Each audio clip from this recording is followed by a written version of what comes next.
Rhapsodie des réalités, dimanche 22 février 2026 par notre homme de Dieu, le pasteur Chris Oyakhilome. Notre message du jour est intitulé « Vous êtes le chemin ». Et notre passage du jour se trouve dans Jean 14, verset 6. Jésus lui dit « Je suis le chemin, la vérité et la vie.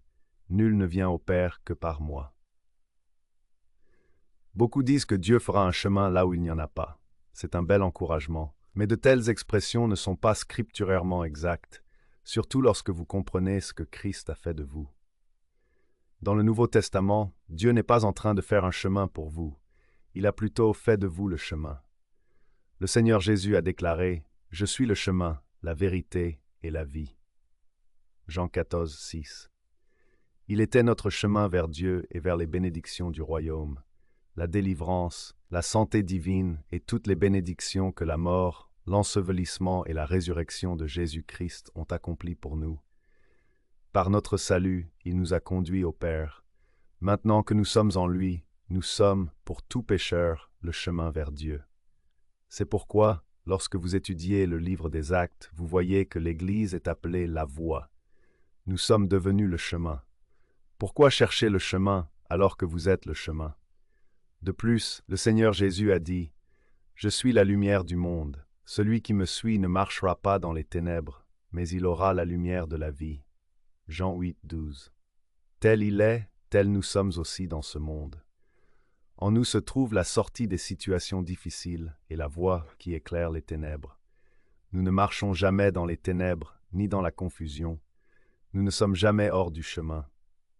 Si vous ne savez pas quoi faire, priez en langue, et vos yeux s'ouvriront et vous serez conduits. La Bible dit « Car tous ceux qui sont conduits par l'Esprit de Dieu sont fils de Dieu. » Romains 8, 14. Alors, ne citez pas les bénédictions de l'Ancien Testament sans les comprendre à la lumière du Nouveau.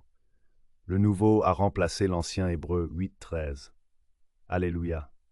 Répétons ensemble cette confession avec foi. Cher Père, merci de m'avoir introduit dans l'unité avec Christ, le chemin, la vérité et la vie. Je vis dans la lumière de ta parole et je marche dans la sagesse de l'Esprit. Je ne suis jamais perdu, jamais confus, ni jamais désavantagé, car Christ est en moi et je suis vivant en lui. Gloire à Dieu.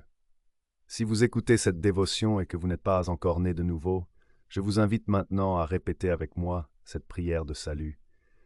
La vie éternelle est réelle et elle repose sur un choix décisif, le royaume des cieux ou l'enfer. Faites ce choix aujourd'hui sans le remettre à demain. Ô Seigneur Dieu, je crois de tout mon cœur en Jésus-Christ, le Fils du Dieu vivant.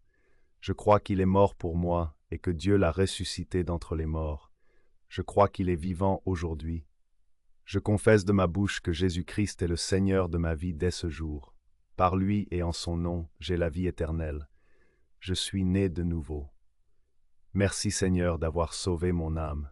Étant désormais né de nouveau, engagez-vous activement dans une église locale et laissez-vous édifier par les enseignements bibliques afin de marcher avec assurance dans votre nouvelle vie de foi.